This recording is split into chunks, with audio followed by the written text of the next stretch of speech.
नमस्कार दोस्तों। आप सभी सदगुरु की प्यारी साथ संगत को मेरी सत साहिब। आध्यात्मिकता की पाठशाला में आप सभी का स्वागत है। व्यक्ति अपने स्वरूप राम में किस तरह से रमेगा या अपने स्वरूप को किस तरह से जानेगा, जो चैतन्य राम हमारे अंदर विराजमान है उसमें बाह्य प्रपंच को छोड़कर किस तरह से उसमें रमेगा। आज का यही विषय हमारा रहेगा। सदगुरु श्री कबीर साहिब जी ने ज्ञान चौतीसा से रैक्सर की साखी में बताया है। ररा रारी रहा अरुझाई, राम के कहे दुख दरिद्र जाई। ररा कहे सुनहु रे भाई, सतगुरु पूछी के से आई।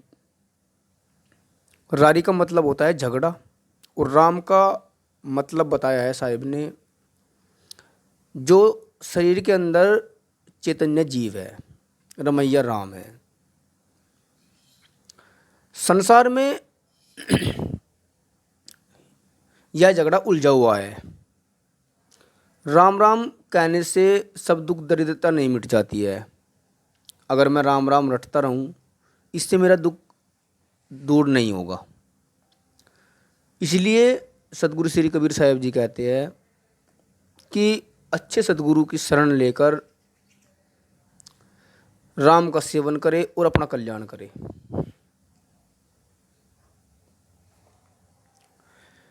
वेदों तथा वैदिक साहित्य में राम नाम जप की बात कही गई है या नहीं कही गई है। कुछ व्यक्ति मानते हैं कि वेदों में और जो वैदिक साहित्य है उनमें राम नाम जप की बात कही है, और कुछ लोग मानते हैं कि नहीं कही है। वैदिक 6 शास्त्रों में भी नहीं है राम को लेकर। यहाँ तक श्री राम के संबंध में बना प्रथम जो महाकाव्य है या वाल्मीकि रामायण में भी राम राम या राम नाम का कोई जप विद्वान और निर्देश तो नहीं है। राम कथा पहले नरकथा के रूप में बनी थी। पीछे श्री राम के चारों भाइयों को विष्णु के अंशावतार के रूप में वो चित्रित की गई लोगों के सामने। पहले नरकथा के रूप में थी, फिर बाद में राम के जो चारों भाई थे उनको लोगों के सामने वाल्मीकि द्वारा प्रकट किया गया। उसके बाद श्री राम को परब्रह्म मानकर राम कथाएं बनी, और फिर श्री राम के नाम का जप कथा कीर्तन करने लगे और इसी में अपना मोक्ष अवधारणा मानी गई। और इसी में व्यक्ति इतना मूड हो गया कि फंस गया कि यही चैतन्य राम है। दोनों राम में अंतर है, एक दशरथ पुत्र श्री राम जी और एक अपने अंदर का रमैया राम जो चैतन्य जीव है, जो आत्मा है।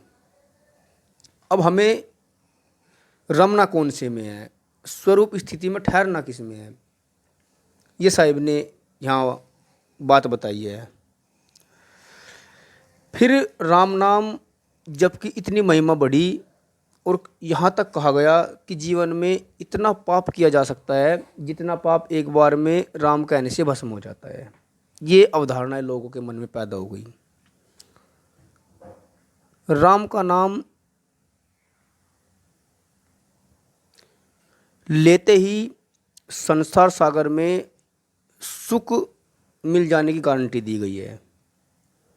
इसी भ्रम में काफ़ी लोग पड़े और भ्रम में पड़कर विवेक विचार छोड़ दिया, और विवेक विचार को छोड़कर वे केवल राम नाम के रट्टू में सुग्गा लेने लगे। इतने लीन हो गए कि यही राम हमें स्वरूप स्थिति जना सकता है, यही राम सब कुछ है। फिर तो कितने ही लोग पाप की भी चिंता छोड़ दिए कि पाप पुण्य कुछ नहीं होता, मैं जितने पाप करूँगा एक बार राम बोल देगा और कह देगा सारे पाप भस्म हो जाएंगे। क्योंकि उन्हें राम नाम जप में इतना बल का भ्रम हो गया कि वे लोग जो कुछ पाप करेंगे राम का नाम लेते ही सब कपूर की तरह उड़ जाएंगे। जिस तरह से कपूर उड़ जाता है ऐसे ही पाप मनुष्य के उड़ जाएंगे। ये भ्रम लोगों के अंदर हो गया है। यहाँ तक लोग मानने लगे कि राम राम कहने से शरीर की बीमारी हो या दरिद्रता हो या कोई बांझपन हो, जितने भी रोग है, दुख है, सब दूर हो जाएंगे और सारी जो रिद्धि सिद्धि है वह भी मनुष्य को मिल जाएगी। इसी झगड़े में लोग उलझ गए और इतने उलझ गए कि ना दुख का पता, ना सुख का पता, ना पाप का पता, ना पुण्य का पता, ना सार का पता, ना असार का पता, ना सत्य का पता, ना असत्य का पता है। कबीर साहिब जी कहते हैं कि आंख मूंद कर राम राम कहने से कल्याण कभी नहीं हो सकता है, वैसे कितना भी राम राम रटते रहे। पहले किसी सच्चे सद्गुरु के पास जाकर पूछो कि राम क्या है, राम कहाँ है, राम के दर्शन कैसे होंगे, राम किसको मानना चाहिए, उसका सेवन कैसे करना चाहिए, तो सतगुरु जी बताएंगे कि राम क्या है, स्वरूप स्थिति क्या है, मैं कौन हूँ, जगत क्या है, मेरा जगत का क्या संबंध है। कबीर साहिब जी का उपासनीय राम दशरथ पुत्र राम नहीं है, किंतु हृदय निवासी जो चैतन्य है वह है, जो शरीर के अंदर विराजमान है। यह सार्वभौमिक सिद्धांत हो सकता है। कबीर साहिब जी के सारे सिद्धांत सार्वभौमिक है, जाति धर्म आध्यात्म सबको और सब में उनका दृष्टिकोण सार्वभौमिक है, उन्हीं का निर्देश है। हृदय बसे तेहि राम न जाना, जो हृदय के अंदर बसा हुआ है उस राम को तूने कभी नहीं जाना है। बाह्य किसी को राम मानकर बैठा है कि उस राम का नाम रटने से मेरा कल्याण हो जाएगा। जिस राम को दशरथ पुत्र राम को मानव राम माने बैठा है वह एक मर्यादा पुरुषोत्तम राम है। वे लोग जो भ्रमवश जीते हैं वे तो उनकी भी मर्यादा को हासिल नहीं कर पा रहे हैं और उनकी मर्यादा पर भी नहीं चल रहे हैं। राम, शिव, हरि, ब्रह्मा, खुदा, गॉड, सनातन, गुरु नाम आदि कोई नाम हो, इनमें कोई छोटा बड़ा नहीं है। इनमें जिसको जिस नाम में श्रद्धा हो उस नाम का जप कर सकता है, उस नाम को हृदय में रख सकता है, उसका भाव रख सकता है। जहाँ जिसकी जितनी श्रद्धा होगी वो वहीं जाएगा।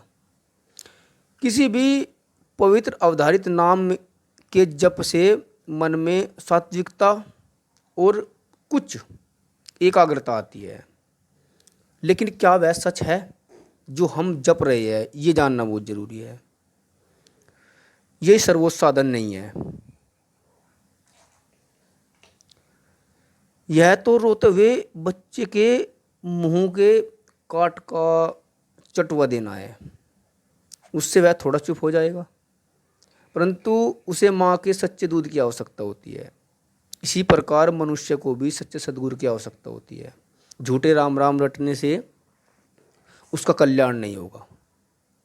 जिस तरह से बच्चे को माँ के दूध की आवश्यकता होती है उसी से वह संतुष्ट होता है, इसी प्रकार मनुष्य को भी सच्चे सद्गुरु की आवश्यकता होती है और वही स्वरूप स्थिति को बता सकते हैं, वही चैतन्य राम को जना सकते हैं। इसी प्रकार साधक स्वरूप का बोध होना चाहिए। अपना चैतन्य रूप ही अपना परम निदान है, ये हमें जानना है। उसके लिए ही राम, हरि, ब्रह्मा आदि शब्द प्रयुक्त किए जा सकते हैं। अपने स्वरूप के अलावा यदि चेतन है तो सजाती है, यदि जड़ है तो विजाती। अपने चैतन्य स्वरूप के अलावा अपने लक्ष्य अगर व्यक्ति कहीं बाहर देख रहा है तो बाहर नहीं है, वह उसका भ्रम है, उसकी अज्ञानता है, उसका अविवेक है। मेरे अंदर जो मेरी आत्मा है वही राम है। इसको हम आत्मा भी बोल सकते हैं, जीव भी बोल सकते हैं। इसी को राम बोल कहते हैं। वही पारक स्वरूप शुद्ध चेतन है। हर व्यक्ति के अंदर जीव विराजमान है, लेकिन कुछ चैतन्य जीव होते हैं और कुछ जीव होते हैं। जिस व्यक्ति के अंदर इच्छाएं, कल्पनाएं, ऐब, वासनाएं, अनेकों ईर्ष्या, चुगली, निंदा, झूठ, कपट ये है या कम है, उनको जीव बोल सकते हैं। और जिनके अंदर से आसक्ति, वासनाएं, इच्छाएं, कपट, झूठ ये नहीं है, जो संत श्रेणी में है, उनको चैतन्य जीव कहते हैं।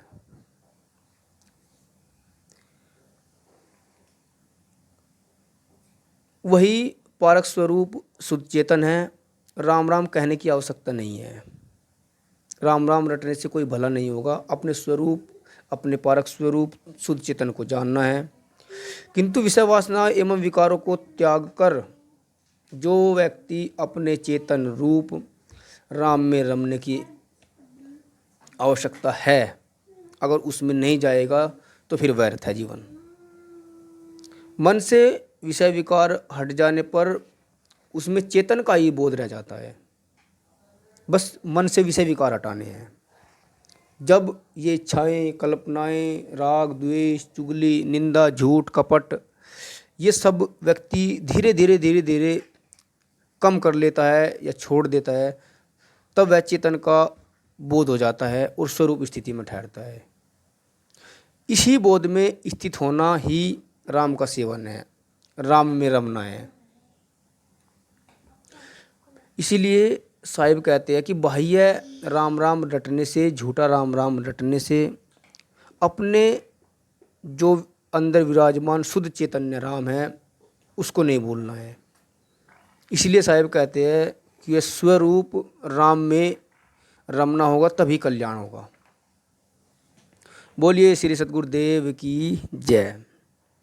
वीडियो को ज़्यादा से ज़्यादा लाइक करें, शेयर करें और चैनल को ज़रूर सब्सक्राइब करें, ताकि ऐसी आध्यात्मिकता से जुड़ी बातें मैं आप तक पहुंचाता रहूं। अगला वीडियो जो हमारा आएगा वो संदेहशील व्यक्ति साफ कभी नहीं बोल सकता है। जिस व्यक्ति के मन में कोई संदेह होगा, झूठ होगा, कपट होगा, वह व्यक्ति अपने को लेकर, व्यवहार को लेकर, सिद्धांत को लेकर वह कभी साफ सुथरा नहीं बोल सकता है। जब संदेह दूर होगा तब वह विवेक के साथ बोलेगा। इस टॉपिक पर कल की वीडियो आएगी। बोलिए श्री सद्गुरुदेव की जय।